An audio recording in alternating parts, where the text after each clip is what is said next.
So after playing every iteration of Monster Hunter and loving the ever-loving shit out of them, my initial reaction to the announcement of Dauntless was a reasonable erection. Cell shading is kinda cool, and so is hunting monsters, right? The biggest issue when launching an MMO is probably estimating the needed server capacity. So when Phoenix Labs launched a closed alpha for users who bought the $90 tier early access shit, they faced a similar problem. Notice how I said similar? It's because it's not even remotely. Estimating the needed server capacity is fucking hard for hard launches because you have no fucking idea how many people would connect at the same time. That doesn't apply when you know exactly how many accounts are even able to connect. Since the closed alpha was launched on 7 PM on a Friday during summer holiday in Europe, it would be safe to assume that most of these accounts might want to connect. But still, the EU servers crashed almost immediately and weren't usable for a good amount of hours. Never mind the fact that they're still atrocious. Rubber banding happens constantly, everywhere. The patch that supposedly fixed most lag spikes in the hub town hardly made a difference. But who gives a shit about the hub, right? There's no action going on there, so it doesn't really matter too much if you teleport backwards every couple of seconds. While annoying, it's hardly something to bang on about. As long as it doesn't happen during hunts, we're good, right? Well, it would be a massive fucking lie to say it's equally revolting, but it's hardly anything to write home about either. And that's a general theme with the game. I'm not gonna criticize things like how plants that look completely different still all drop fucking turtle weed. It's an alpha, so non-important shit like that, well, it's gonna happen. The same goes for unfinished textures and a good amount of bugs and glitches. They're to be expected, and quite frankly, they don't bother me. It's actually the opposite. The reason why I like playtesting alpha or beta versions of games is because it gives me a feeling of contributing to the development of the game by pointing out issues that need to be fixed.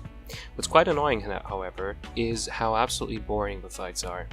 Connecting hits have zero impact, and it doesn't really feel too different than slapping your sword into the flesh of an enemy, and it does when you just loosely swing it in midair for no reason.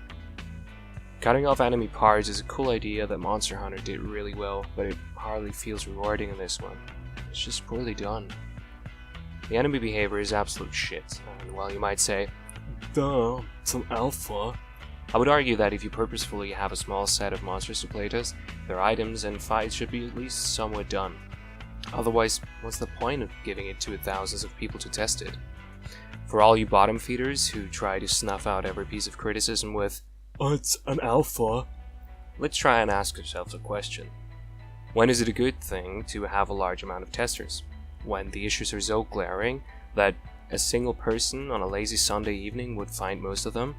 Or when the roughest edges have been ironed out and you want to finalize and fine-tune your content? If you're older than 5 or in possession of at least half a brain, you'll go with option 2.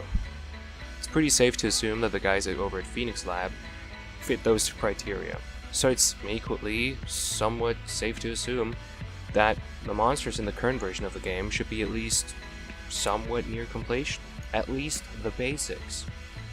Especially considering the fact that for the past months, there already had 4,000 pre-alpha testers who most likely submitted the most glaring issues. And yet, Comet's bad. It's not atrocious, it's just bad. It's boring, unrewarding, and just feels like a chore. The AI is equally bad. Oftentimes you will see that monsters store the coordinates of the target player when beginning the cycle of an attack and proceed to launch it at the exact position, which allows you to just slowly walk away to no ill effect. Other monsters make even less sense. They just fire their strongest attack into places where you've never even remotely been in. It just adds to the general vibe of being pretty boring. After having to recreate my character 7 times over because the servers would kick me out after the tutorial mission, just before the character details would be safe to recount, I forced myself to play a bit more. Initially, I played like everyone else, in a 4-man party. It quickly got pretty obvious though that you're better off alone. Not only is it a shit ton less laggy, but also people suck at the game. More so than in Monster Hunter. Not only do they suck, but their attitude is pretty shit as well, so just take my advice and play solo hunts if you don't have good friends you can play this with.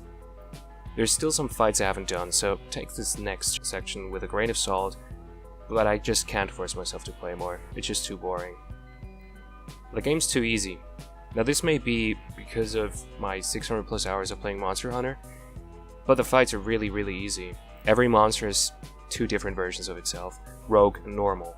Rogue monsters are kind of like a tutorial version. They have less HP, weaker attacks, and a smaller movement pool, I guess. However, extra moves the normal versions have rarely make the fight more interesting or harder. If anything, the regular versions are just more boring, because all that really happens is the fight takes longer. So you spend more time fighting a really boring fight that could have been really cool. Now you might think I'm an elitist cunt who thinks he's better than everyone else and just likes to dig on a game that people find hard. While that's somewhat accurate, I guess, it's also not. See, a lot of people suck at games like Monster Hunter. The reason why I'm good in them is not because I'm a crazy genius, it's because I have no life, and my priorities are shit. I'd rather spend my time playing games and getting good at them than doing most other things in life. I also always really like tutoring people in Monster Hunter, because they usually seem appreciative and, friendly enough. If you like the game, cool, I'm happy for you. But if you're asking yourself if the game is in a state that would warrant a $90 price tag, and if you can get more than mediocre enjoyment out of it, the answer is most likely a pretty strong no.